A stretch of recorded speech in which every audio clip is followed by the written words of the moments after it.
Today is all about justice, equity, diversity, and inclusion. I'll be handing off to a number of presenters today to provide you with several perspectives on this important topic, including members of AIA Colorado's very own EDI committee. We'll hear a best-in-class perspective from another portion of the AIA world and learn about initiatives within AIA Colorado and leave with best practices you can implement at your own firm. As always, we encourage conversation. We ask you to use the Q&A function throughout today's presentation if you have questions for our speakers. We'll have plenty of time at the end to get to those questions. So you're seeing right now who will help answer those questions and lead that dialogue today. And these are the people that are going to help us navigate this very important issue. But first, I want to welcome Mark Swackhammer. Mark's an at-large director on the AIA Colorado Board of Directors, professor and chair at the CU Denver College of Architecture and Planning, and a liaison from the board to the EDI committee. He'll provide an introduction to this imperative and why it was a priority for this year's board of directors. So while Mark comes up, the rest of us will go down and see you later. And welcome to everybody attending today. I want to thank you for being here.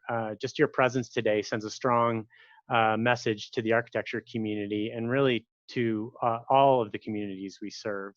It says that we recognize the need for change and are enthusiastic about taking action to catalyze important growth in the Colorado architecture community. I want to also introduce my colleague, Xiomara Amaro. Xiomara is a student at CU Denver, second year MArch student, and also the president of our National Organization for Minority Architecture Students. And I wanted Xiomara to be present today to participate in this important event and also to be available to answer questions. So thank you, Xiomara, for being here. As a member of the board of directors of AIA Colorado and as the chair of the architecture department at CU Denver, I'm proud to speak to you today to introduce one of the 3 tentpole initiatives we've identified for the year. I would characterize this initiative as culture change. And while the subtext of that change is what we more commonly call justice, equity, diversity, and inclusion, or JEDI, as Mike mentioned, I think what's really at stake and what we're really here to do, which is also, by the way, the hardest and most time-consuming thing to do, is to change our culture. In the architecture program at CU Denver, we have over my first year as chair, developed a statement of purpose that drives everything we do. It says, through design inquiry and making, we engage diverse perspectives and traditions in pursuit of an architecture open to all. And this tripartite mantra, as architects, we always do things in 3s, ends with the most important point of all, which is that we strive to open architecture to all. At CU Denver, we're proud of the fact that our undergraduate program is now comprised of over 50% minoritized students. This is one of the reasons I came to CU Denver about a year ago. We are home to one of the most beautifully diverse architecture programs in the country. It's just an incredible resource here. And our architecture program is young. The culture of our institution, because of that youth, has not been adequately prepared to be curious about and thrive on the different perspectives that our students offer. And I would speculate neither is the culture of the profession in Colorado. To address the culture at CU Denver, we have made a number of important strides over the past year. Not the least of which is launching our own chapter of the National Organization of Minority Architecture Students, or NOMA-S. And Xiomara is the president of NOMA-S, and she really has been a partner with me from the very first day I started on the job.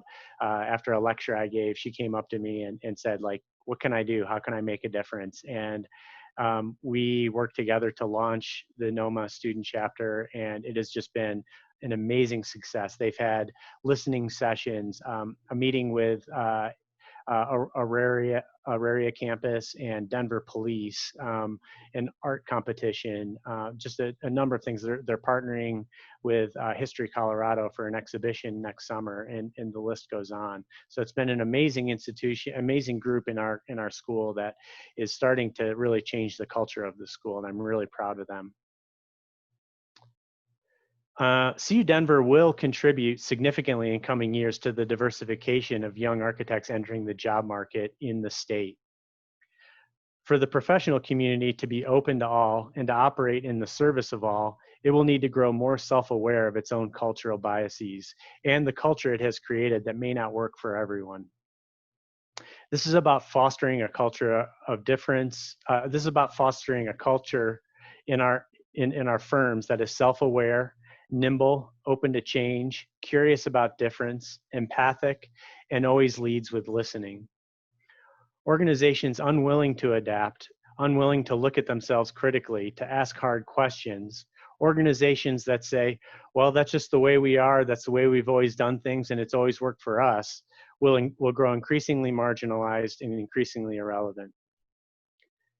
And this conversation has never been more timely than it is now in the wake of the murders of George Floyd, Breonna Taylor, and so many other members of our Black communities at the hands of police.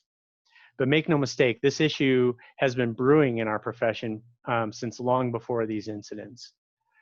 But if we're willing to put in the hard work, if we're willing to recognize that intercultural competency is like exercise, that it's something we need to practice and keep up with, if we're willing to engage in challenging conversations, I believe that our community can flourish and grow in ways never imaginable before. This kind of self-awareness in our professional community will make us better architects. It will allow us to make more meaningful contributions to the built environment for all communities, and it will frankly make us better people. So thank you again for being here today. That you are here, that you are listening, and that you are contributing to this conversation is a fantastic start. One day of our 3-day-long professional conference, beautifully titled Just, will be dedicated to this initiative with incredible programming and speakers. I was just reviewing the speakers today, and it's just an amazing lineup. So this conversation will continue.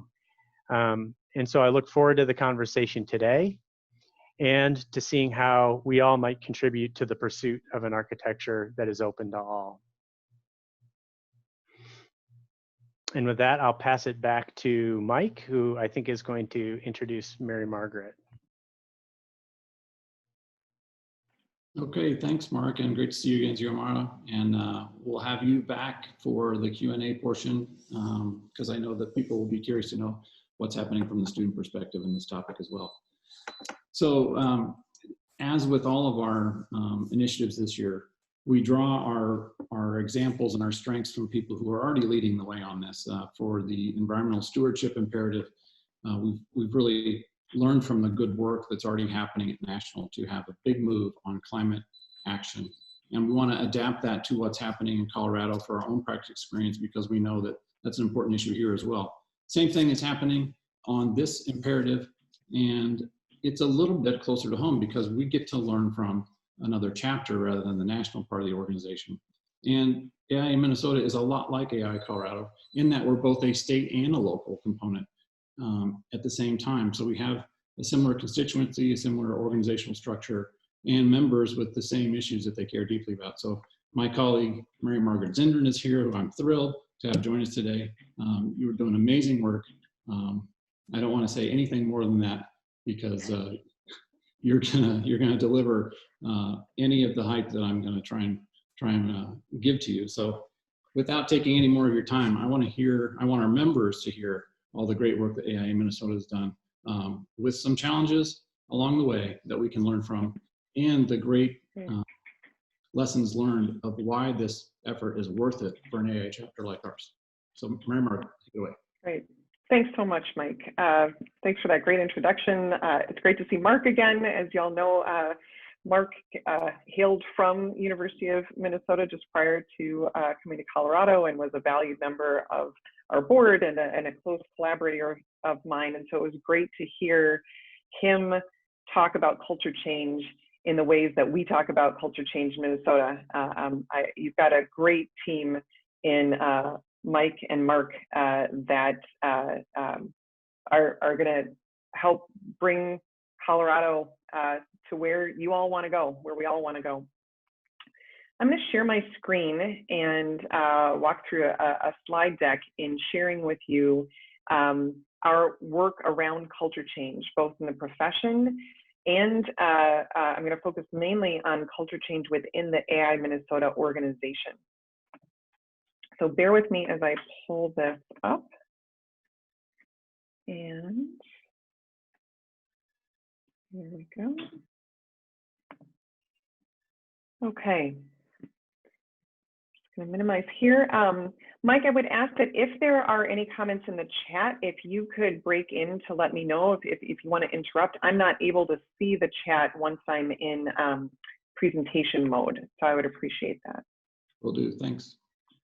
Yeah. Okay, I'm actually going to start off giving you a brief overview of our culture change initiative, which is focused on the profession. And the reason I'm going to do that is because the most recent learnings from this effort, I think, provide a really helpful framework for understanding why we've had some success in changing the culture of AI Minnesota as an organization. So our culture change initiative is focused on transforming the culture of the profession of architecture and really focused in 3 areas: examining the current state of the culture, defining what we're aiming for in terms of our ideal culture, and determining the actions that are going to hold the most promise in creating lasting culture change. The impetus for this particular effort was the accusations of harassment against Richard Meyer and other men in architecture back in March of 2018. The actions taken by AIA National in this regard included changes to the Code of Ethics, and as some of you may well know, requiring that chapters like ours adopt anti-harassment and anti-discrimination policies. One of the things that I raised when we talked about this with our board of directors is that those sorts of policies felt like a 1970s solution to a 2018 problem. And such policies are fine. There have been policies around for decades across many industries, and yet they have not changed the culture, changed the root causes of these issues. We also, in deciding that those sorts of actions were not enough, that we need to go further than this, we relied on past research from our own Women in Architecture Committee, our own AI Minnesota Diversity Task Force report focused especially on gender and race and ethnicity in the profession, and the work of Equity by Design out of AI San Francisco. The work of this group has been really collaborative and in nature, and it has involved a huge number of our members in a very deep way. Our culture change resource team is more than 70 members across the demographic spectrum, all levels of positional power, age, race and ethnicity, and gender, ability and disability, LGBTQ. It's a group of committed individuals who came together to try to, again, define what we're aiming for, understand where we are, and how are we going to move from current state to ideal state. We also did additional interviews, as I think you can appreciate, across the state. We have a strong metropolitan chapter area, sort of geography, where it's easy for folks to come together, but we also have members across the state, and it's a very big state. So we went out to those members to do individual interviews. And then following the murder of George Floyd and the unrest, we had additional conversations with Black architects and designers, some of whom have been involved in the CCRT for a long time, others who had not been. It was just an opportunity for even more candid conversation than we had had in the past about the profession and its culture. We also leaned heavily on the AI Guides to Equitable Practice, asking what rang true for folks in Minnesota from those guides, and what might be Minnesota specific in terms of particular barriers or challenges that we face. And then we went beyond that with reviewing articles and media focused on the individual experience of people in the profession, perceptions of our Minnesota culture, and then 3 areas of theory: systems theory, complexity theory, and adaptive leadership theory.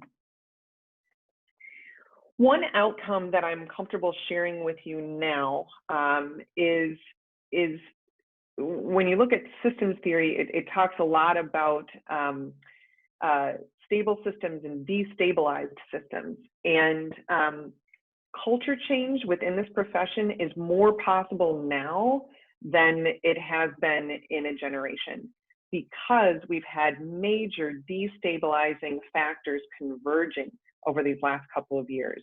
The Me Too movement and how that's affected the profession, the pandemic, how climate action has risen as a priority within the profession and within the client community and the general public, and most recently, our latest reckoning as a nation and as a profession with systemic racial injustice.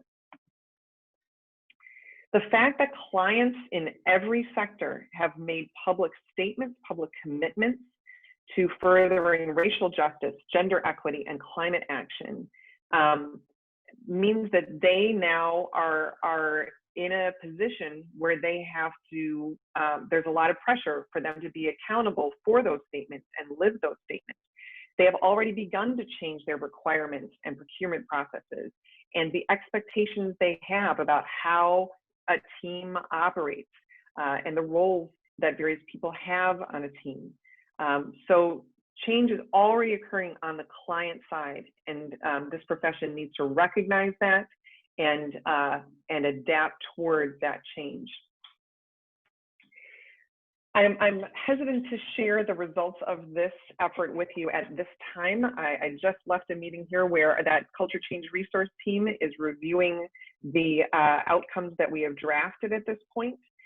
In mid-October, I'm going to be able to share back to you, or I'll share with your team at AIA Colorado our outcomes, where we've identified the core elements of the culture we need to create, a leverage points analysis, a systems thinking analysis of the profession and its current culture, and our recommendations for next steps. I want to bring you into this realm of leverage points because it is through this lens, through this framework, that I think I'm best able to tell you about the changes we've made at AIA Minnesota that we believe have made a real difference in our culture. So you can see with this graphic that there are varying degrees of impact that different leverage points have on a system, from addressing numbers called stocks, sort of within the systems theory, that are barely, if at all, able to move the system, moving up toward things like altering mindsets and paradigms. I'm just going to go over this very briefly to set the stage.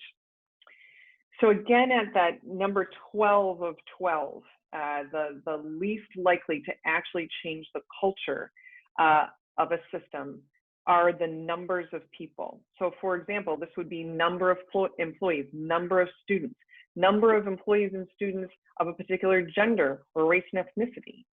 These are the most clearly perceived leverage points, yet they rarely change behavior within the system. So these might be things like scholarships and financial aid that make it more likely that we can grow numbers of women and people of color within the profession. And I just want to pause here and say that it is absolutely critical that pipeline efforts, K-12 efforts, college recruitment to architecture schools and scholarships and financial aid continue. Absolutely crucial. However, they are unlikely to change the culture of the profession as it exists today. And the fact is that we've had minority scholarships, as they've been called, for decades, and yet we remain stuck in terms of the number of Black men and women, for example, who are reflected in the profession today compared to when Whitney Young made his speech more than 50 years ago. As you move sort of along that continuum, you get to things like the strength of negative feedback loops. So here, negative feedback loops are like thermostats. They're meant to stabilize a process and slow down change. So an example here is you might have a paternity leave policy, but if the culture, if the way that supervisors interact with their male direct reports around paternity leave sends all the signals that this is a bad idea to take all of the leave that is afforded to you within that policy, that is a negative feedback loop pushing back on that intention. And I'm so sorry, that is my neighbor's dog barking, so there's nothing I can do about that one. Other leverage points, again, moving further along the system, the structure of information flows. Who has access to what kinds of information? For example, who gets to see pay equity studies when they are done? Is it just people who hold positional power, or are they shared broadly throughout a firm? It is the rules of the system, and when we say rules, it's about the incentives and punishments. It's the things that that people are rewarded for, and the things that people are chastened around. Things like goals of the system.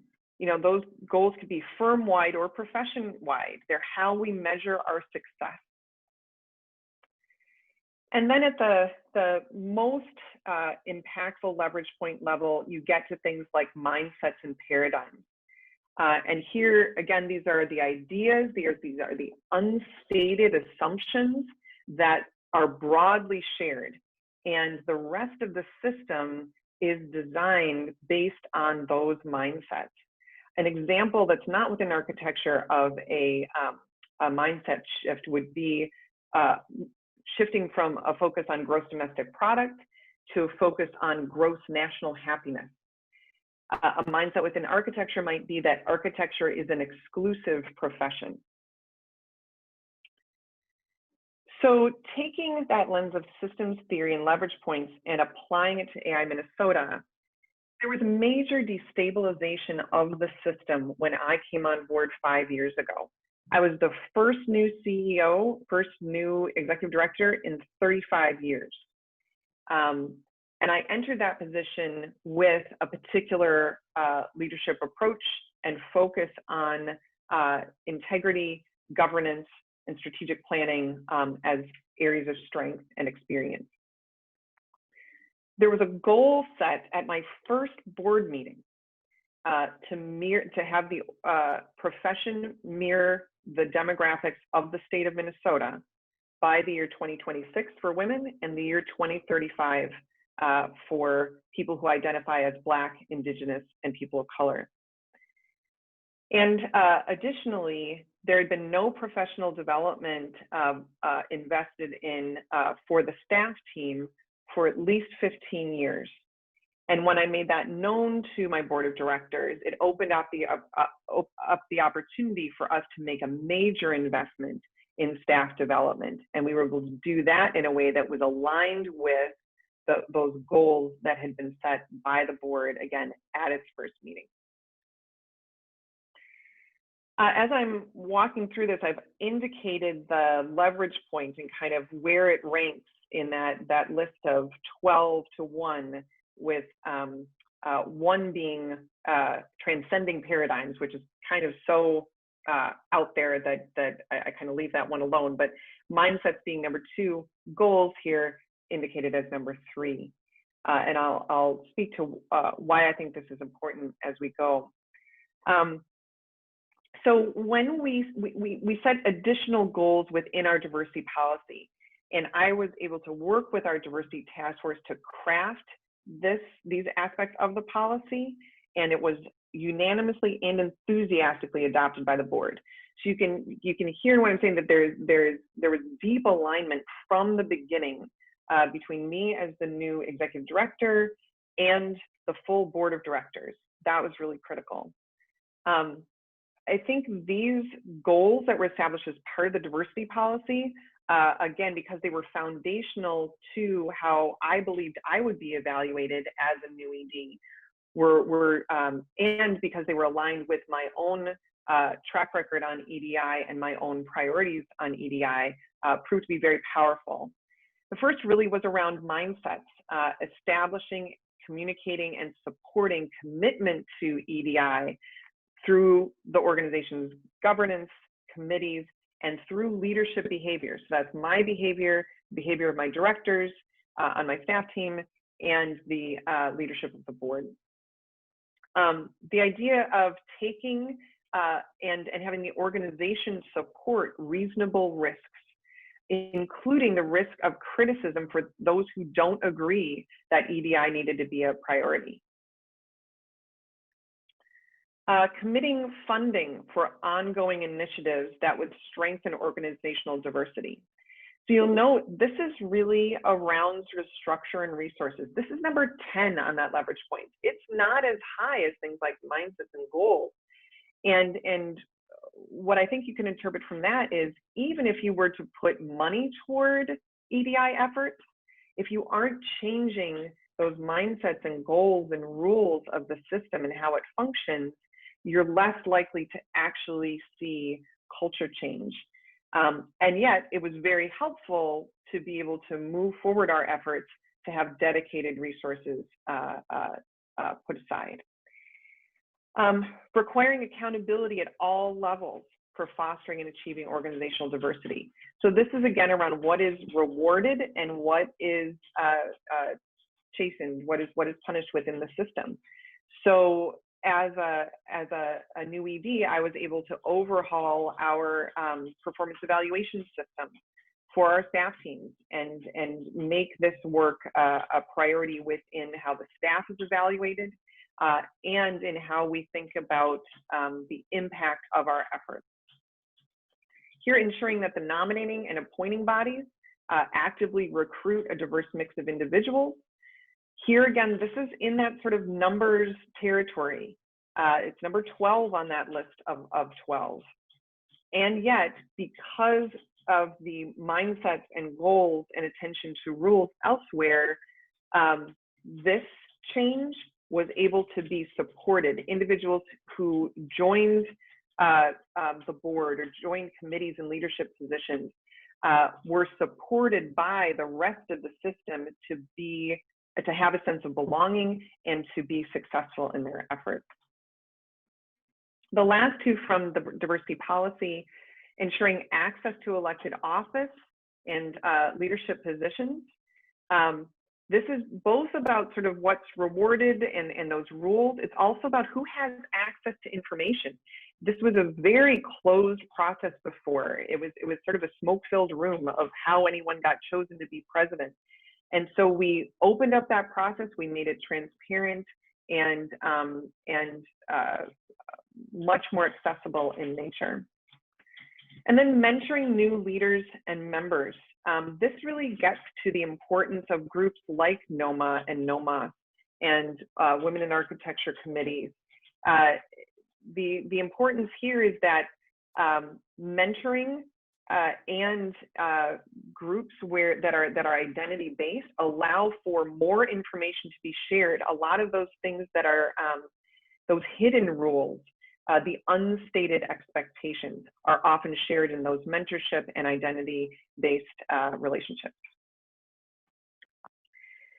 So in terms of the mindsets that, looking back, I recognize that we have reinforced, that have allowed us to shift our culture more rapidly.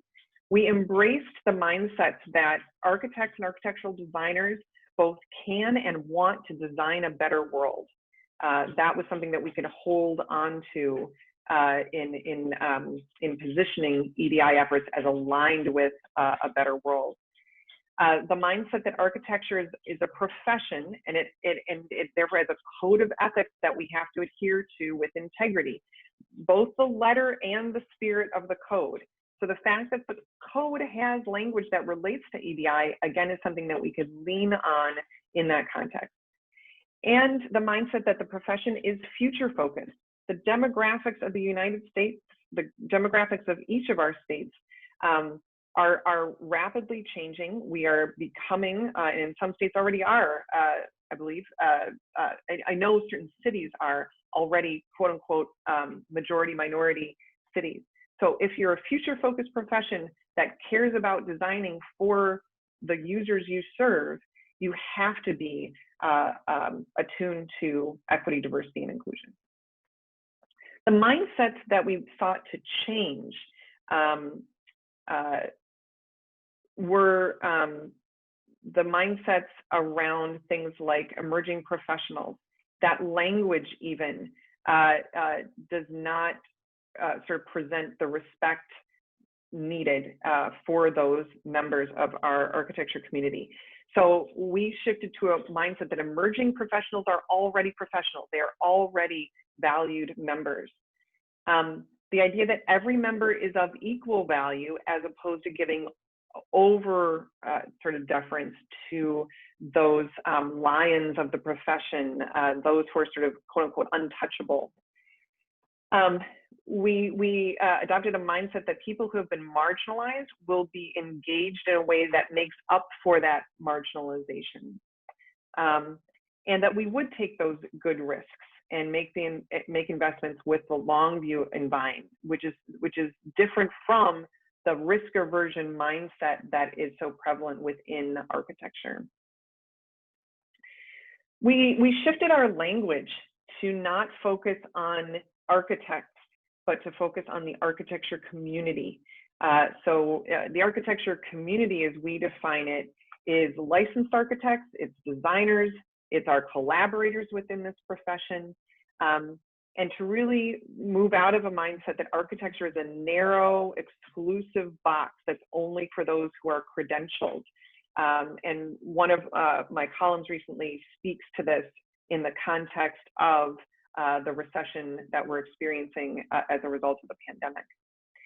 Also, the mindset that architects and designers are multifaceted people, that in order to be successful in this field, your primary identity does not need to be that of architect. It can be another aspect of yourself, and you are still very much part of this community, and again, can be successful. In terms of goals and values, we were able to adopt new goals for the organization. We were poised to have a new strategic plan. So the two goals that we landed on, only two for our whole strategic plan, were to build and mentor the profession, and that's from K-12 through retirement. And the message there is that everybody in the architecture community matters. The focus then became, how do we identify and remove barriers to each individual's own definition of success? And then the second goal, to make architecture accessible, understandable, and highly valued. And that is a goal that moves away from that mindset of architecture being exclusive and elitist in nature. We adopted values and a values-driven leadership style throughout the organization. We had previously not articulated core values for the organization, and what we landed upon were integrity, passion, inclusion, and empathy. And the value of all of these that has actually proven to be most helpful in creating and sustaining culture change has been integrity. And it's really in a spirit of the Maya Angelou quote, do the best you can until you know better, then when you know better, do better. And so there's a humility and an openness and a recognition that we're not always going to get it right all the time, kind of in the spirit of that quote. But once we know something, once we've said something, whether it be a goal, a value, a commitment, it is our obligation to do everything we can to make good on that. We analyzed all of our programs and services and committees through the lens of those four goals. And as a result of that analysis, we shifted resources and changed the nature of our programs to better align with those values. And then the theories of change that have shown up in our work. And again, this wasn't necessarily, this was more intuitive when we were doing it. And when we look back, I can see how these theories have shown up very clearly. Complexity, for example, complexity theory, for example, is one that we were not familiar with when we sort of started this work 5 years ago. But it's the idea that systems change is as a gardener. It is about cultivation of the environment to create change. And that is more important than having a detailed plan of how you're going to get there. It allows for listening and adaptation based on what you learn. Intercultural development was a theory of change that, that we came across about 2 years into the last 5-year period. And we really resonated with this theory of change, where self-awareness is foundational to inclusion and one's ability to both recognize, bridge across, and adapt toward difference. So where these theories of change show up for us is literally everywhere. It's what we lift up within our organization. It's the questions we ask. It's the facilitative leadership style that we encourage committee chairs to adopt. You can see it in the conference sessions, in our leadership development programming, every aspect of what we do. And I would sort of bring this modified quote to your attention too. Show me your budget and your allocation of time, and I'll tell you what you value. Again, it's around that area of integrity. And if you analyze what you're doing, where you're putting your resources, including your individual time, it tells others what is important. And we have devoted a lot of money and a lot of time toward EDI efforts over these last 5 years. The key takeaway and mindset that I want to emphasize here is actually that changing the culture of a profession is cultivation, and it's everyone's work to do. As I mentioned earlier, it's about being adaptive and iterative, being able to listen and observe and respond. It also can't happen just from the top of a hierarchy. It can't be dictated. And it actually can't just be structured. It can't be just the realm of an EDI committee. Culture change is about everyday interactions, everyday decisions and conversations. And it's through that everyday work that change occurs. I'm just going to leave with you with a laundry list of activities. I've not dug into these, but this is often when people ask, so what have you been doing at AIA Minnesota these past few years? I've usually started with this, and now I'm just going to end with this, because I'm recognizing that these efforts are the outcomes of those mindset shifts, those goals and values shifts in the organization. And here again, you can see that since the 90s and since the 80s, we had been doing scholarship funds and K-12 outreach programs. That work continues, and we're actually doubling down on that work.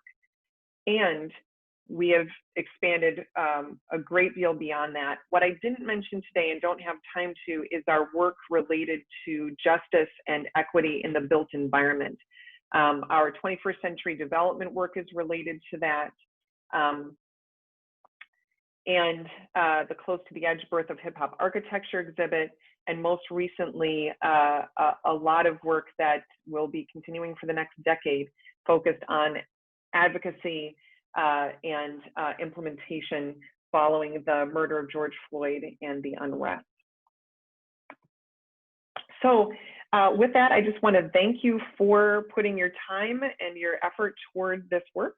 And I think, am I correct, Mike, that we're going to hold on questions for now for later on? That's right. We'll bring everybody back at the end for questions. Great. Thank you.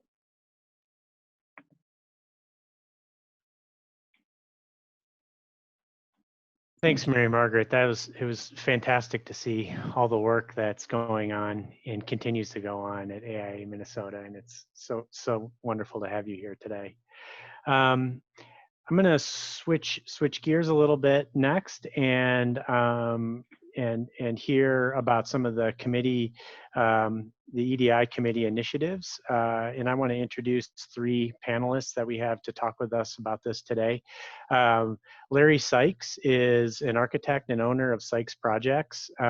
His 14-year career in architecture includes leading single-family, multifamily, and commercial projects. He's a co-chair of AIA Colorado's Equity, Diversity, and Inclusiveness Committee, and member of the Denver Public Arts Committee. So welcome, Larry.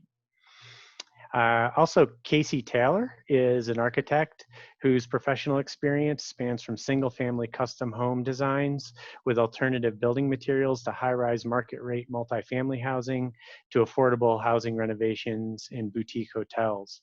With professional work throughout the country, Casey's passion for quality design is driven by the desire to create healthy and inclusive environments through collaborative working relationships with clients and communities. Welcome, Casey. Thank you for being here. And Meg Schubert-Allen is a project architect at Stantec with over 7 years of experience working in transportation, office, K-12, and higher education student life projects. Meg has been actively engaged in AIA Colorado over the years, serving as associate director on the 2017 Board of Directors, and multiple other committees and efforts. Most recently, Meg co-chaired the Equity, Diversity, and Inclusiveness Task Force in 2018, remaining in the role for the first year of the resulting EDI committee, and continues as a committee member today. Welcome, Meg. Thank you for being here too. So each of our panelists is going to speak for a little bit about a specific topic. Meg is going to cover the history of these efforts in Colorado and nationally, kind of the need of this kind of work. Larry is going to talk about the current work that we're doing in AIA Colorado this year. What are the efforts that we're putting forward? And then Casey is going to be future focused. We're talking about where we hope this work goes and what the landscape of the profession looks like in coming years because of these efforts. So with that, I'll pass it over to Meg. Great, thanks, Mark. Yeah, so I'll give a kind of a bridged introduction on how we got started here in Colorado. A lot of it is overlapped with what Mary Margaret was just talking about. We leaned pretty heavily on their efforts. They've got a pretty robust team over there, as you can gather. So back in 2018, AIA Colorado started kicking off their formalized, at that point we were still equity, diversity, and inclusion efforts. The J in that acronym has kind of popped up a little more now, so forgive me if I keep saying EDI. But we started back in 2018, kind of at that same time that a lot of the current events that were prompting AIA National and other chapters around the country to issue statements against sexual harassment, updating policies, and really kind of publicly committing to putting in the work around these issues in the design and architecture field. 2018 was far from the first time these issues were being addressed or acknowledged industry-wide. To give a little more history on some of the AIA National efforts that Mary Margaret touched on as well. AIA National founded their Diversity Council in 2011. In an effort to research underrepresentation of minorities and genders, unconscious bias, so on and so forth. That group has branched off with a number of other national efforts over the years, including most recently the Equity and Future of Architecture Committee, which was a part of the group that went on to create and publish those guides to equitable practice, which were fully released last year. And if you haven't heard of them or read them, they're a great resource for individuals, firms, organizations, anyone that wants to learn more and put that knowledge to action as well. And there were obviously a number of other AIA chapters like AIA Minnesota that were well into their EDI efforts when we were getting started here. So we really leaned pretty heavily on the work of those groups and what they'd already learned in their start.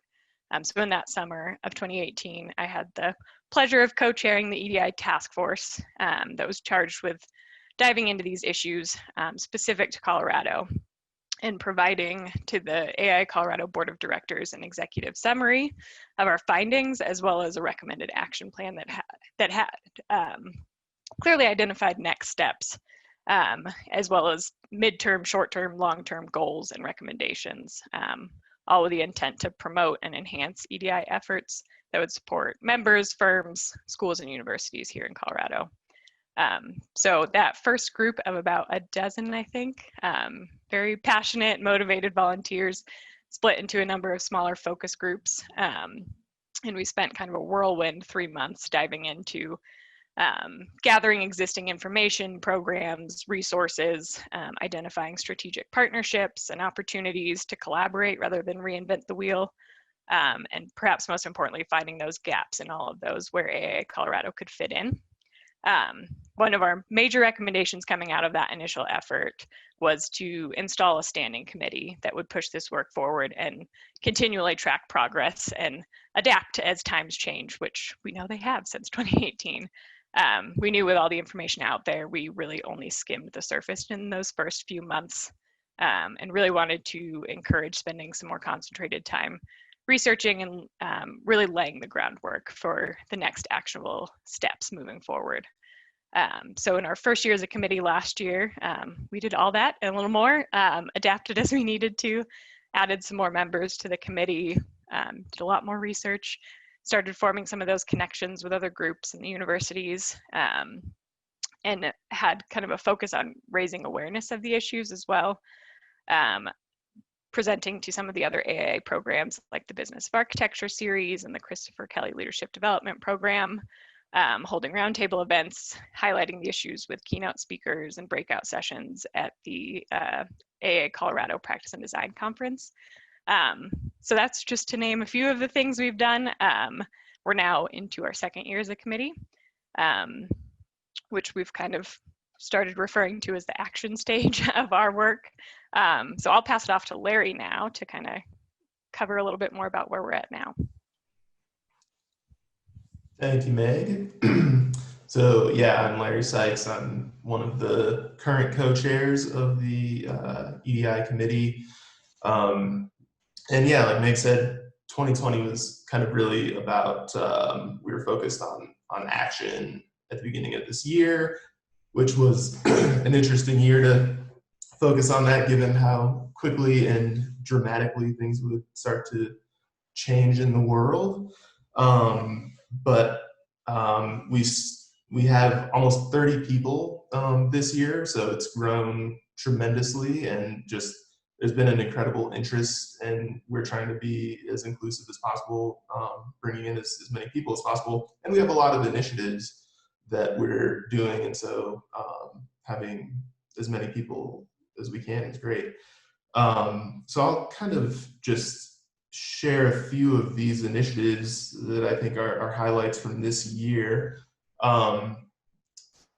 One, our education pipeline team has done a mapping project to kind of indicate in kind of one place all of the K through 12 and higher ed architectural education programs that exist, with the idea that, you know, we need to understand where these opportunities are and where there are gaps for underrepresented communities, you know, to be able to engage with architectural education.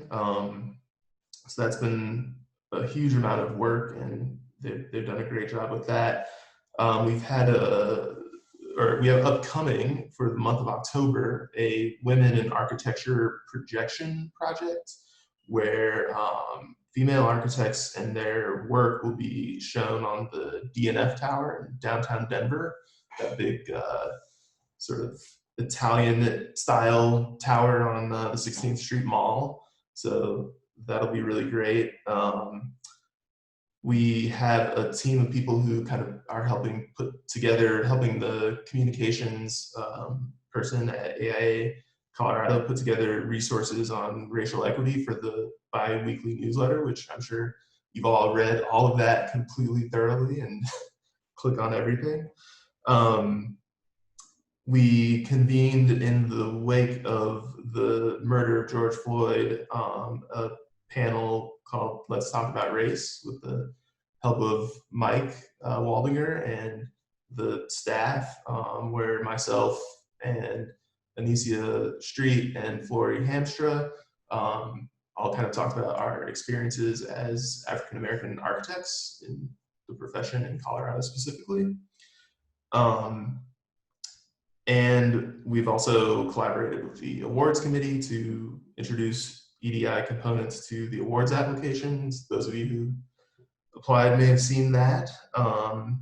And we have upcoming a really exciting panel on trauma-informed design that is in collaboration with some people we know from Shopworks, who've put together a kind of approach to looking at design from that standpoint, and we think that really dovetails nicely with the concept of equity in design.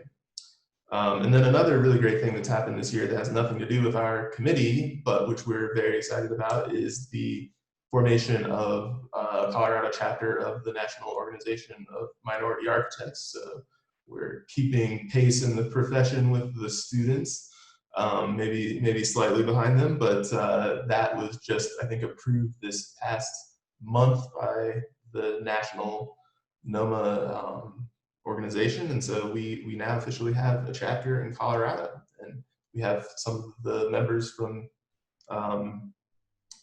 the group that organized that are also part of our EDI committee. So I'm going to go ahead and pass it now to Casey to kind of talk about the future. Thanks, Larry. So like Larry said, my name is Casey Taylor. I am one of the newer members with the EDI committee this year.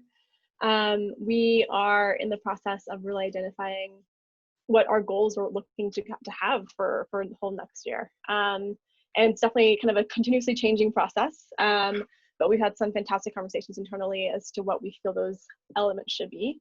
The first one of them is actually changing the name from EDI to JEDI to include justice. And we believe that this kind of one word provides a more inclusive umbrella for all the topics that we can explore, with the goal of having a deeper impact from an individual standpoint within firms and for the profession as a whole. Our other approach is also looking at two key efforts. And Larry slightly touched on a little bit, but the first is kind of discussing and really enhancing the educational pipeline of bringing people from school into the profession, as well as continuing and retaining people within the profession.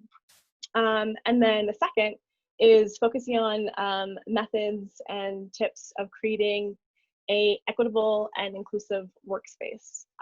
We feel that these two elements can't exist without each other. They're very much tied together, and they very much influence each other. And so taking our next year to really dive in and provide the profession with actionable tips and advice, and as a sounding board of ways of enhancing both of these elements is very much what we're looking to focus on. Additionally, we're also looking towards really developing a really strong relationship with a new NOMA chapter. I think having both of these organizations that are focusing on these similar topics kind of band together and work together to create a more inclusive environment from an organizational standpoint as well. So I think we'll pass it back to Mark. Hey guys, thanks. I'll take it from here to do the next one, and then Mark will come back for some Q&A with the entire panel. So switching gears again, using that terminology we used previously, it's all about bringing it home. So it's great that the board has set this objective for the organization, and that we have a lot of volunteers working on it, that we've got a really terrific example to draw from to help inspire us along the way. But if our members can't translate it into the actions they take at their firms, it's going to be same old, same old. So what we really want to do is give you the means and the methods to make this a reality where you work day to day, and to help us learn more about that and find an example of a firm that is doing that with a presence in Colorado. We've got HKS Architects, and one of their leaders on not just her own office, but across the nation in doing this. I want to introduce and ask Giselle Santos Rivera from HKS to come up now. Hi, Giselle. Thanks for joining us.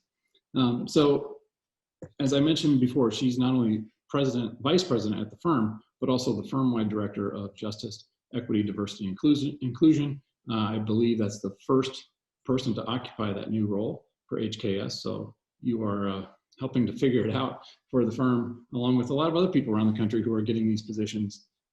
So that's a good news, bad news thing, right? It's good that the firms have this focus, but you're also kind of got a blank slate of paper in front of you to figure it out. I also want to say that Giselle's involved very heavily in what National's doing as a board member. So she brings that perspective as well in leading the profession into this desired future. So thank you, Giselle. I'll let you take it. Sure. I'll share my screen. Can everybody see my screen? I can only see myself, so I hope you can see it. Okay, well, thank you very much for allowing me the space to share what we've been doing. I'm going to be very honest. It is very hard to follow Mary Margaret, everything that's happened. Mary Margaret has been a mentor and will continue to be a mentor for me throughout learning what JEDI means, particularly at my firm. So love your presentation. Thank you, Mary Margaret, for always being a champion and amplifying all of our voices. Also, the National Intercultural Leadership Program is phenomenal. I'm participating in it right now. And even though I am embedded in this conversation, you always learn something new. So thank you again for sharing that. And I encourage everybody to think about joining on the next cohort. So yes, HKS. So at HKS, as Mike just mentioned, I was asked to join this or to take on this role last year in 2019.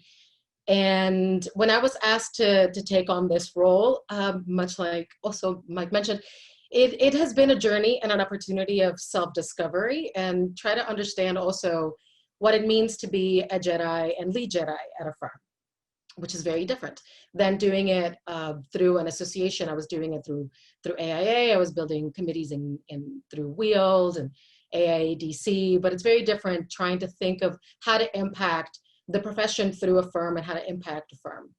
So the reason I have this slide is I think the first thing that I learned when I took on this role is that the most important thing is creating a common language, which I think Mary Margaret sort of mentioned, the guidelines for global practice. So I use the guidelines for global practice at the very onset to sort of create a common language and define what JEDI means. And to me, JEDI and the terminology, justice, equity, diversity, and inclusion, in addition to what the words mean, it means, for me, a lens.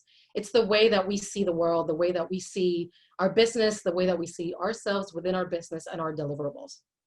So to very high level, I know I'm kind of preaching to the choir. So the reason I always highlight justice, equity, diversity, and inclusion and what they mean is not only because of what these words mean and how we use them in practice, but as a collective, to me, JEDI means becoming an influencer, becoming an advocate, becoming somebody that's kind of a disruptor and an amplifier of the conversation of creating justice, providing equitable resources in a firm, designing for dignity, designing for equitable communities and change, and creating inclusive spaces. But the outcome of all of these for me is creating belonging. And what does belonging mean? For me, I'm going to use the IDEO Global Head of Learning and Development, Heather Currier-Hunt, and she says belonging goes further than inclusion. Belonging is not only being invited to the party, being asked to dance, is letting your free flag fly, is dancing however you want to dance. And for me, when I took on this role, it was very important for me to acknowledge that in order to get to belonging, we have to create a common language. Everybody has to have the same terminology, the same way of viewing what these things mean for the firm, and all of us aligning in what we really want is create belonging in our firm. What we really want is giving everybody the agency in defining how they see success for themselves and providing them the opportunities to reach success. So I'll start sort of back again on how my role came about. So during the strategic planning process, HKS decided that they wanted to join the UN Global Compact, and why?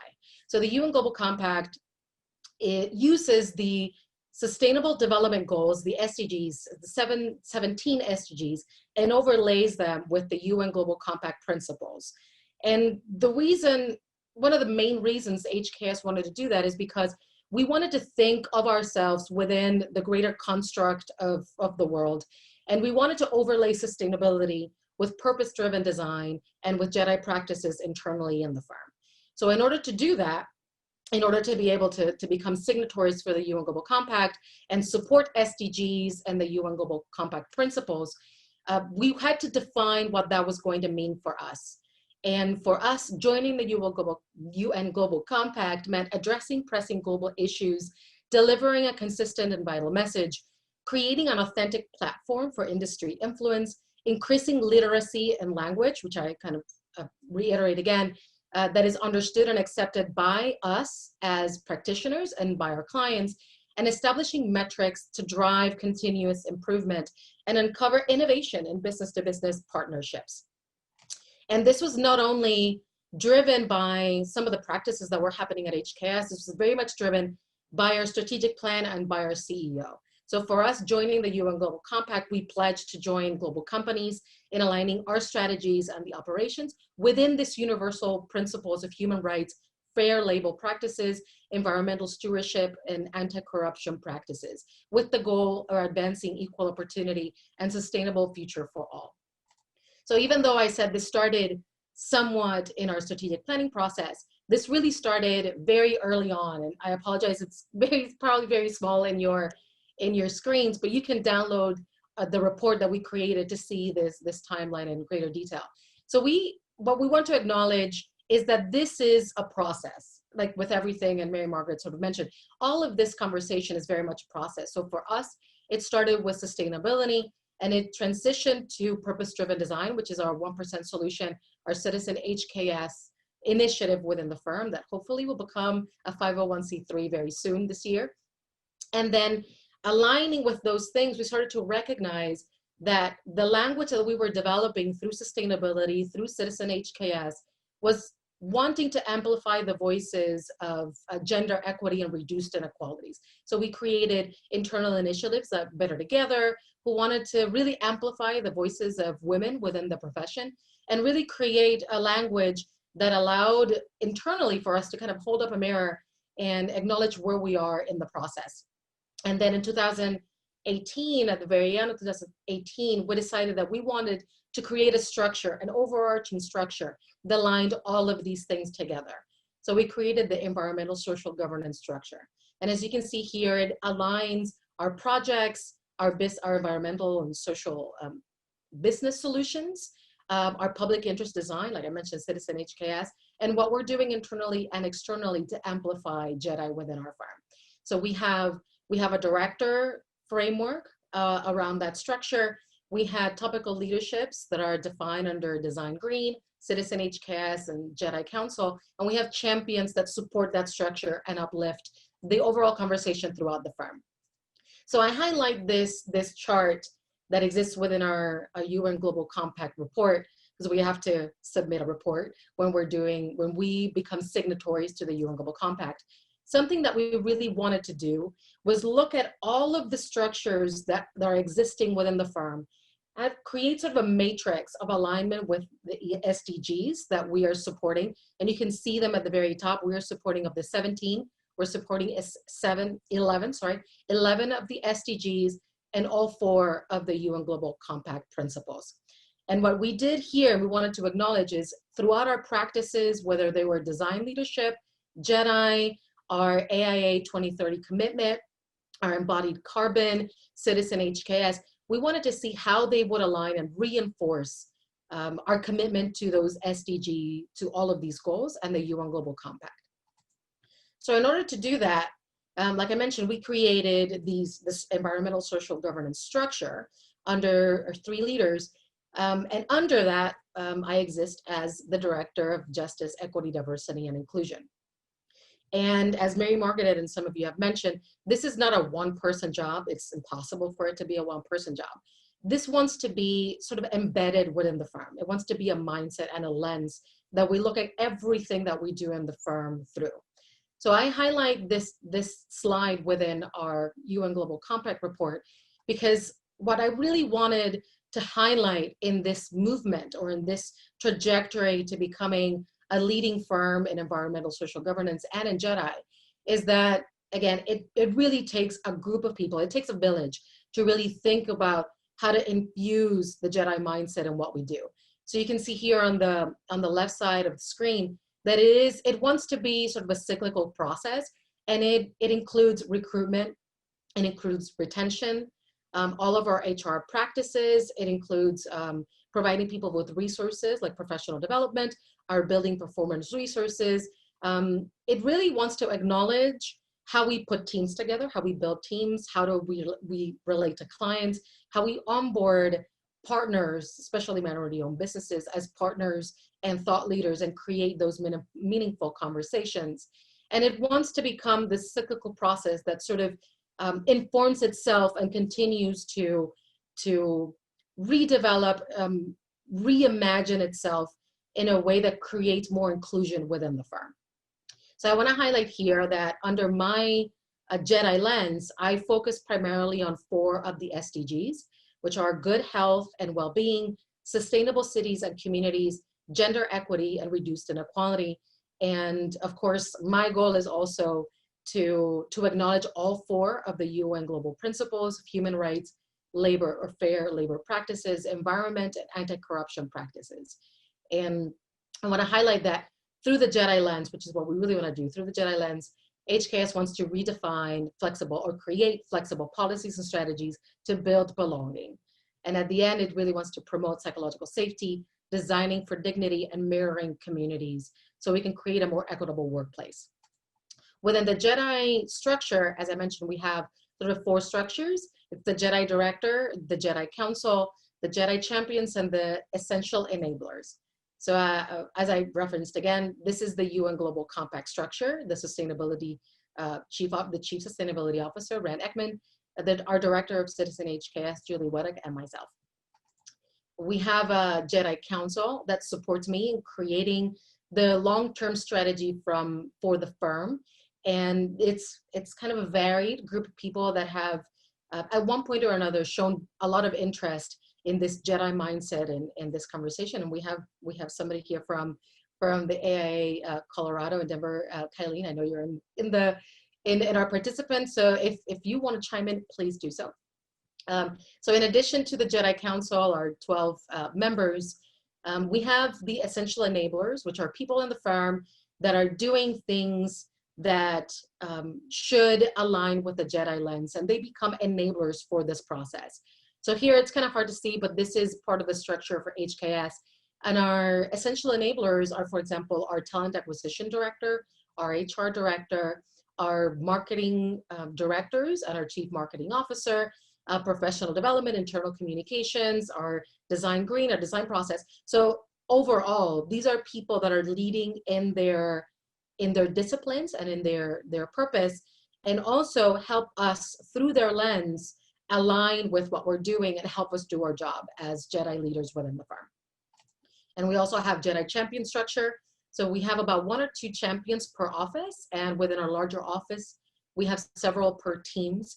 And we meet regularly, almost twice a month, to discuss Jedi topics within the firm, and they become sort of the grassroots representation that gets sort of infused back up to the leadership level. And then we have a line of communication, a constant communication between what they're seeing in the firm, what they would like to see, what their needs are, and what we see as the strategy and the direction for the firm. So within that framework, I always want to acknowledge that for me, injustice and inequity is sort of a candle that you have to burn from both ends. So in order to do that, we've created 4 pillars within the firm to address these issues. So they're firm equity, which are the things that are the overarching structure that create equity in the firm. So our HR policies, our benefits, and everything that is sort of at the core of how a firm practices and what they do and how they amplify voices and how they put stake in the ground. Workplace culture is what we do in our offices as leaders in Jedi to create culture within our offices and how we engage with our communities. So designing for inclusion or designing for dignity. Well, we're an architecture firm. So ideally what we do is a deliverable. We create communities, whether they're urban planning, interior design, we create the built environment and the space and the backdrop that people sort of build their lives upon. So what we want to do is align our vision of bringing everybody to the table to create communities that create belonging for all stakeholders, and advising for inclusion. Well, hopefully long term, when we become sort of ingrained in this conversation and it becomes sort of ubiquitous around the firm, then we will be able to impart our knowledge and understanding of this topic with our clients and with our partners, and build community that way through our alliances and through our partnerships as thought leaders. So our environmental social governance structure, and that is such a long word, our environmental social governance structure for this year, for 2020, decided to define 4 objectives, which are: we will leverage our global influence assisting underserved communities through the initiatives that we put together. We will become, or hopefully become, a firm that leads in JEDI. We will deliver design that is high performing for our buildings and for our communities, and we will lead our industry in sustainable, socially responsible practices.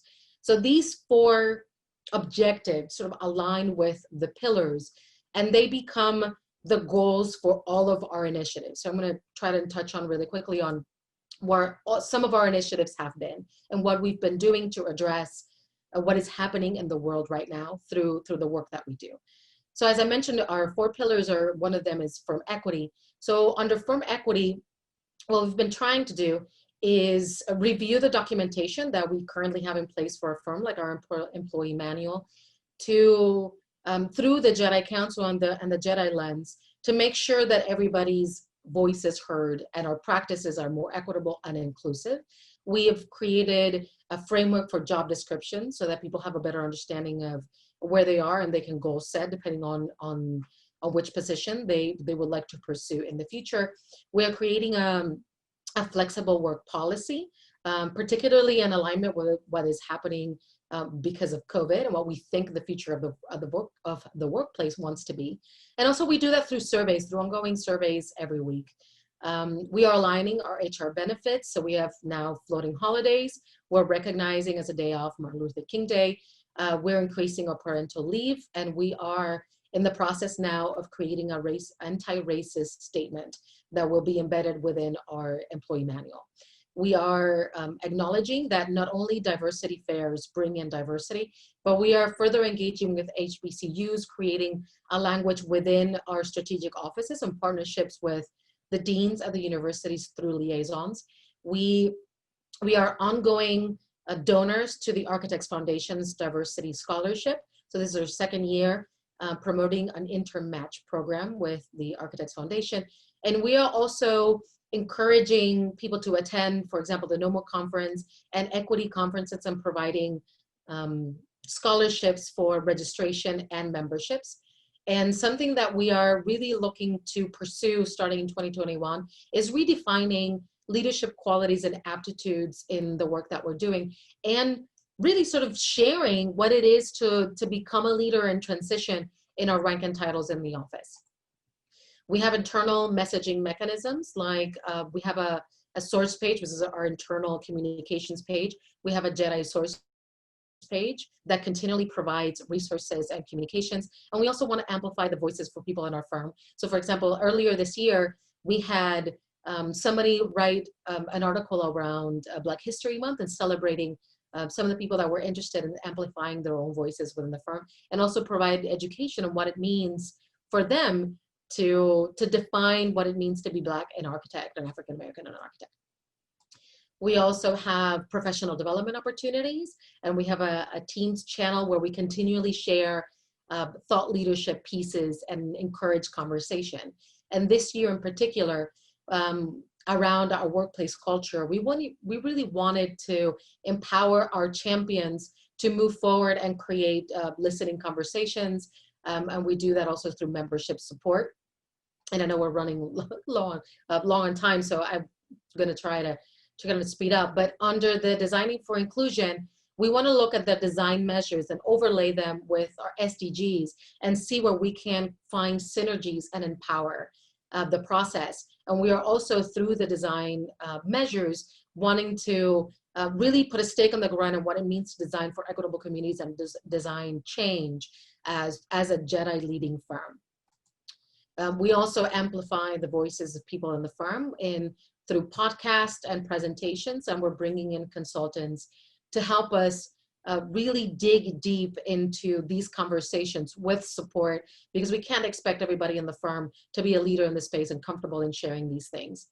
And something that is really important for us is setting our stake in the ground and really sharing what it is that we feel is important. And we're doing that through two mechanisms that document what we're doing.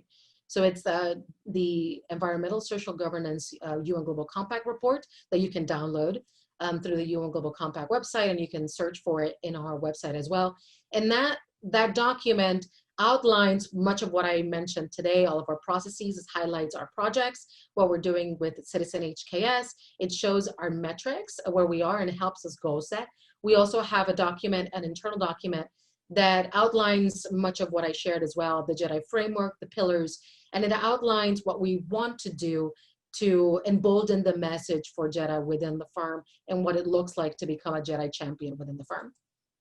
And I know a lot of people are very interested in metrics, so I leave you with one of the things that I have heard tends to be one of the things that people look at when they download the UN Global Compact report for HKS is our metrics. So right now, this is the end of 2018 view of HKS. We want to share where we are as a means to hold up a mirror and really tell the rest of the world that we want to be accountable for where we are and what we want to do with our firm and truly become leaders as a firm that empowers its people to really have a voice and a stake in where we are and really look beyond to our future. So you can see here where we are in our ethnicity representation, our age, our gender overall in our leadership, and how we think we need to move our firm forward to create greater representation for people that are underrepresented in the profession, and also for women to have more power and agency in our leadership roles. So I know I kind of ran through a lot of this. So hopefully my takeaway or my action or my call to action for all of you is really look at what we're doing. I'm sure you're doing amazing things in your firms to keep us accountable and make yourselves accountable for what you're doing in the process, and use channels like the Just Label, the UN Global Compact, and other mechanisms to support holding up a mirror for your firm and for yourselves, and help goal set so that you can have a metric, and in the future you can see if what you're doing is actually making a difference and moving the needle. And again, thank you very much for allowing me the space to share where we are, and I welcome your questions. And again, if you want to learn more, download the UN Global Compact report. Thank you.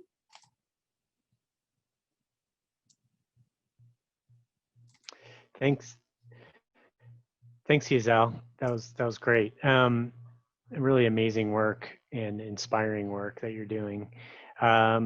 If everybody could all the panelists could turn their cameras back on. I know we're running a little bit long, but I thought that we could maybe answer a few of the questions that have been posed in the Q&A, and those who can stick around can participate in the conversation. I want to thank all of our participants and panelists. This has really been an inspiring program today.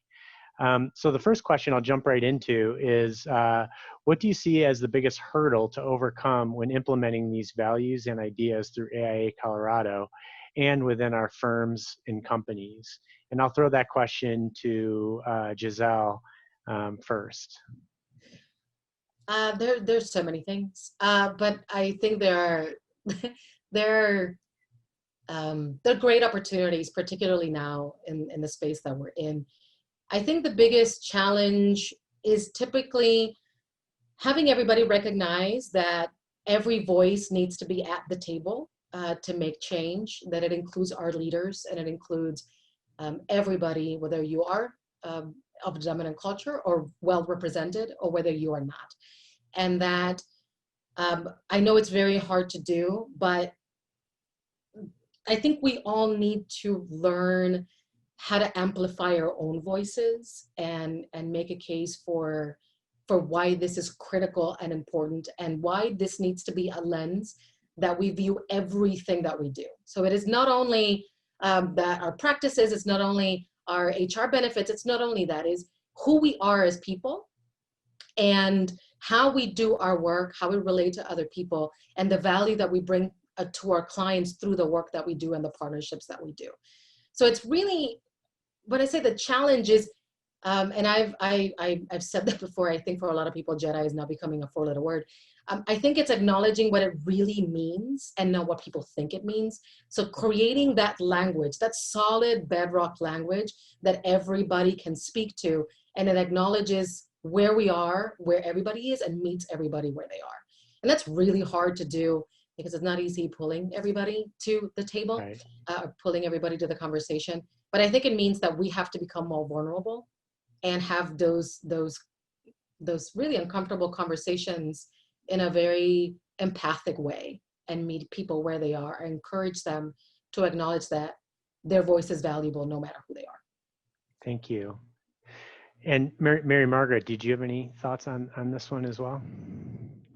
I did. I really appreciated Giselle's use of that term, hold up a mirror to your organization, right? Hold up a mirror to yourself in all this. It is so much about self-awareness.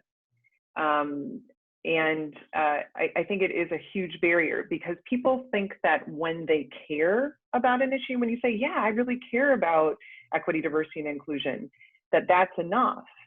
And the fact is that we get in our own way as individuals and as organizations because we lack the understanding of how our mind is holding on to certain constructs and certain ways of being, consciously and subconsciously. When we say things like, well, I really care about diversity and inclusion, I really focus on merit and promoting based on merit, as if merit is some objective concept that, everyone agrees on exactly what that means. Again, what Giselle was saying about shared meaning. Shared meaning is absolutely critical. And, so I think when you think about holding up a mirror to the organization, recognize that you've also sort of got to get inside the head. There's what you can observe in terms of race and ethnicity. There's what you can observe from what people write in, exit interviews or in surveys. But there's also the hard work of saying, do my intentions meet my impact? And where is that gap? And how do I know? Because if I'm just self-assessing my impact, what is that, right? And it's actually got to be from the people who are most marginalized to say, is this culture a culture of belonging? As opposed to people in dominant cultures saying, yes, this is a culture where we all belong. We all, feel like we're part of the team. Thanks, Mary Margaret. That's great. The next question I'm going to throw to Larry. Having an African-American son and daughter, 10 and 14, what are current barriers to upward mobility for children in homes with, I think he was saying, limited social and economic means? Is there under the opposite, actually, Mark, saying that they were a family of means. Oh, got it. Thank you. Yeah. Mm-hmm. Okay, thank you. My misunderstanding. Is it under the table discrimination in hiring practices, not able to connect with mentors in AEC, or other factors? That's a pretty huge question. I'm not a sort of sociologist or whatever kind of social scientist would analyze that level of thing. I think that there's definitely documented studies of people, of the same, or people of different races, applying for the same job with the same qualifications, and callbacks take longer for people of color, that kind of thing, or especially people who submit a name that's very obviously either sort of Latinx or African American.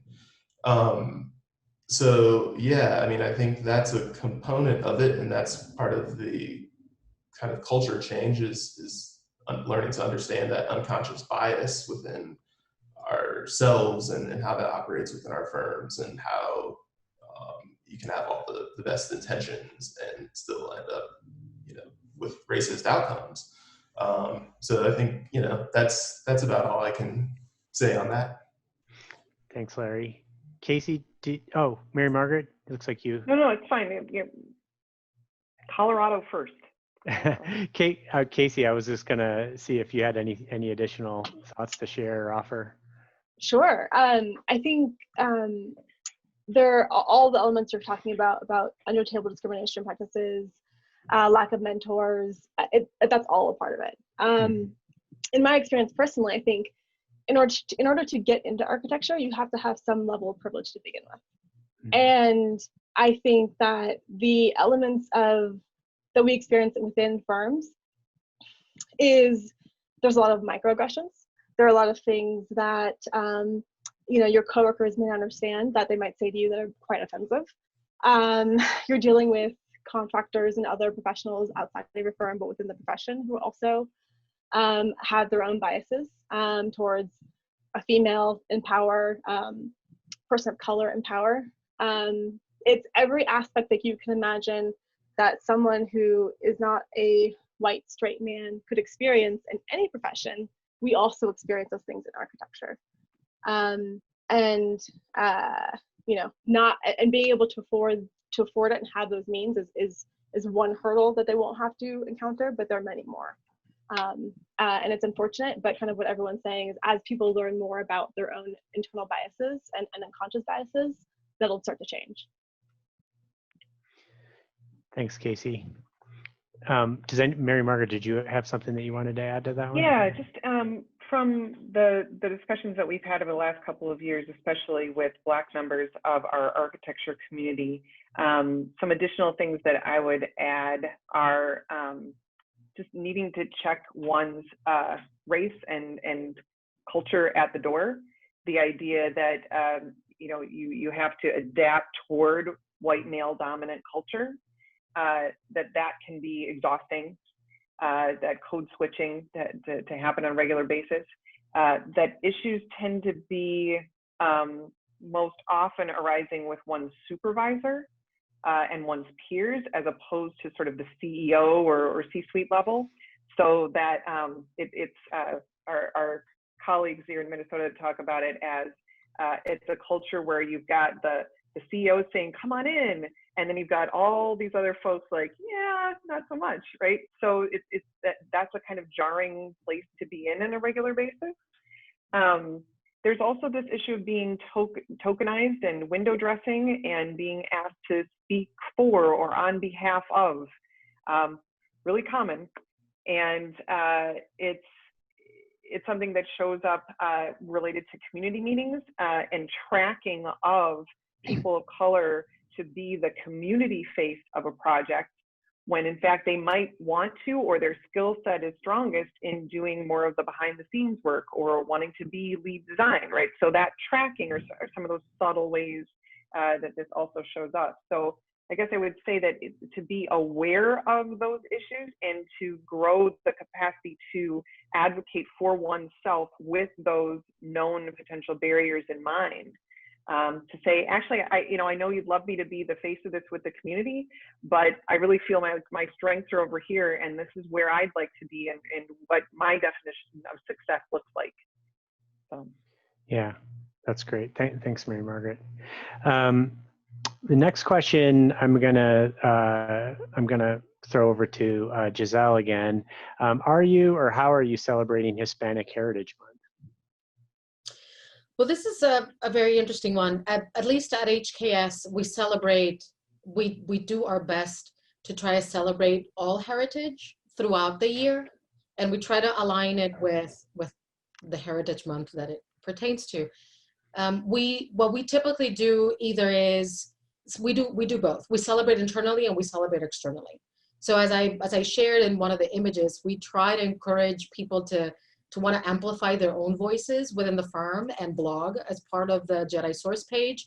and create a narrative around how they would define themselves as Hispanic, Latinx, Latino, or none of the above. I usually prefer Puerto Rican in that conversation.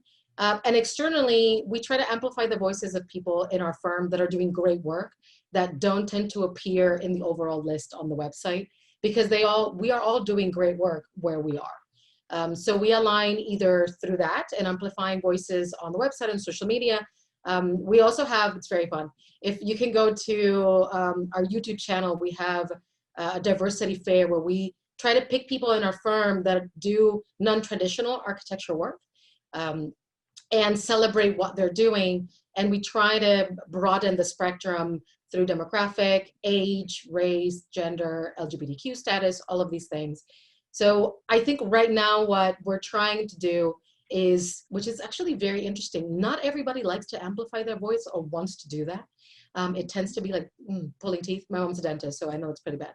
And what we really want to do is get people to be comfortable with amplifying their own voice. And as a minority, that's really hard to do. It took me a very long time. And I wasn't like this, and I'm actually very introverted. But it takes a long time, and it takes people to pull you up and to tell you, I think you're doing a great job. And that is what, as a firm, we really want to do, is pull people and say, I recognize you're doing a good job. Inherently, you may not think that your work right now is worth amplifying, and we're saying, yes, it is. So we're trying to do that holistically. I think right now it's really hard to do with COVID and Black Lives Matter and everything that's happening, and prioritizing having a job next year is kind of a thing. But we try to do that throughout the year, no matter what. And also ability, mental health, and all of these things, we try to celebrate all of our differences that make a difference. And I want to thank Mary Margaret for putting that in my mind through the National Intercultural Development Program. It's really important to recognize that all differences make a difference. So that's what we're trying to do. Thank you, Giselle. Does anyone else have any thoughts on celebrating Hispanic Heritage Month? Anything that they're aware of that's going on? Well, why don't we just, we're running super late. Thanks everybody for sticking around. We'll go to the last question here. And I'll throw this one to you, Meg. What is your advice to a small firm starting to have these conversations and how to implement lasting, meaningful change within their own cultures? Yeah, that's a great question. I come from a very large firm, so I'm speaking from a somewhat different perspective, but I think a lot of it is the same in sort of what Giselle was talking about, and getting all of the voices at the table and really trying to hear from everyone in your firm, hear stories, learn what other people are needing or looking for, and reach out to the resources that are already there. I'll plug the Guides to Equitable Practice again. Those are excellent resources. They have, they're kind of split into really digestible sections to intercultural competence. I think is a great place to start with those. And they have action items for individuals, for firms, for organizations. Resources like those, I think, that already exist where you're not trying to reinvent the wheel. AIA Colorado's website has a lot of our resources that the EDI committee's been kind of gathering and putting together. I think that's a great place to start. But just start that. I think that's the first place. Yeah, that's great advice. Yeah, Mary Margaret. Just one other thought there. In addition to working through the guides, because I totally agree, it's a great blueprint, and working through in order, chapter 1 through is a great way to go. I also would say for small firms, especially those that might not be able to hire right now, especially in this context, one of the things that you can be doing is exploring potential partnerships with other firms, in particular women-owned and Black and Indigenous and POC-owned firms, because creating those relationships, laying that groundwork, starting to maybe do some small projects together allows you to grow your capacity as a small firm in multiple ways, not just in taking on work you might not have been able to do in the past, but growing your connections and your own ability to adapt toward people who might be different than you. So in addition to the self-awareness work, there's actually being in relationship with others that can move your firm forward. Yeah, Giselle. It's just one comment that the small firm exchange, so the AIA small firm exchange, is also creating an EDI committee or a JEDI committee, and as pretty much echoing what Mary Margaret said, is sort of build community. So if you are unable to find resources within your firm or create a committee within your firm, build your village through the AIA, through NOMA, through other organizations where you can find like-minded people and build your language and build your understanding of what it means to be a practitioner and a JEDI champion within your firm that way. And Larry and Casey, you both are owners of small firms, and so it'd be great to hear your thoughts as well. Yeah, well, and also as somebody who's worked at a number of small firms, I feel like one of the kind of challenges around that is that small firms are often everybody, it's kind of all hands on deck for projects and for the sort of, getting stuff done component of practice. And I think just finding time to take time to really look at this and kind of getting out of the habit of everything's a fire all the time that needs to be dealt with. And then I think also a big piece of that, which is applicable to all firms, but especially small firms, is really looking at your recruiting practices and where you're recruiting from, and are you just reaching out to, where you kind of know friends or your alma mater or whatever. If that place is not particularly diverse, then you're going to continue to have challenges with increasing diversity in your small firm. Yeah, I would also add, I think it's important to look at who you're working with, who are your clients. I think it's important to, if those are your values, then I think those values need to extend not just to who you hire or who you work with, but who you work for. Also, additionally, I think another standpoint is really just like self-education and continuous self-education. There are so many resources out there and great books and articles that have nothing to do with architecture, but are very much pointed into identifying biases and how to have conversations, and really identifying all these elements that you can then apply once you have, a bit large enough staff to really implement them down the road. Thanks, Casey. And before we close out, I just wanted to ask Xiomara if you had any thoughts from the student perspective on, I mean, these are kind of professionally oriented questions, but as the president of the NOMA student chapter, if you have any reflections on what was discussed today or anything you'd like to share. Yeah, I'd say that a lot of the things that are going on in the firms and in the profession are reflected amongst the students. From tokenism to bias and microaggressions. These are things even the students face, and it can be they can be deterrents to pursuing our own education. I look at the undergraduate program that Mark mentioned earlier as beautifully diverse, and how many of them will complete, how many of them will continue in architecture, how many of them will pursue licensure, I don't know. I know I was the token brown person in my graduating undergrad, and that was not a great feeling. Moving into my master's, were very few, the minorities are very few, and not seeing that representation affects how we pursue or perceive the profession. So I think, again, what has been iterated several times is self-reflection and looking at how these issues exist within the firm. We're looking to you to see whether it's something we want to pursue, whether your firm is someone we want to work for or admire or look up to. I mean, we're looking to you to not create the change, but to start building a better, more diverse and inclusive community within yourselves that we could be a part of and help grow. Thanks, Xiomara. That's a fantastic place, I think, to wrap up. And thank you all for participating. It was a great conversation, and I'll pass it back to Mike to give us some parting words.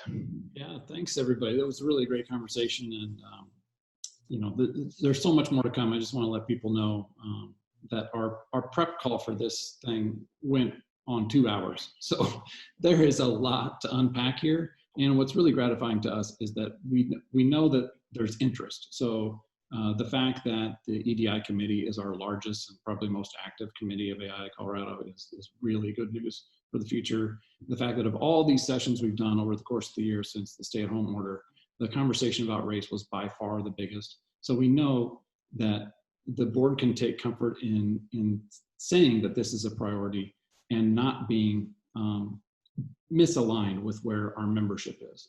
That desire to learn more is there. And so using Giselle's terminology of a call to action, there's always going to be competition for talent and for projects. So you want to have a company where anyone would be proud to work, and a firm that every client feels confident that you can work with them. So in the months to come and years to come, we're going to be doing more. In fact, coming up real soon is the Practice and Design Conference, which the whole thing is focused on justice. But in particular, the last day, Friday, October 16th, is really going to hone in on this deep dive of EDI to give people skills and inspiration to take it further. And we've got a call for volunteers if you want to be part of this effort. I'm jealous of Mary Margaret with her 70+ people on that resource committee. So I'll take as many as we want, as many as we can get for that. So we hope you'll join us for that and keep on the lookout for future opportunities to get involved. And then the next one of these is Wednesday at noon. Again, we'll talk about the Design Excellence Award winners and their projects, hearing directly from the architects on what made that a great project. So we hope you'll join us and stay tuned for more to come on this issue and many more that are important to us as an architectural community. Thanks again for joining us, and especially for the people who could lead the conversation today. Take care.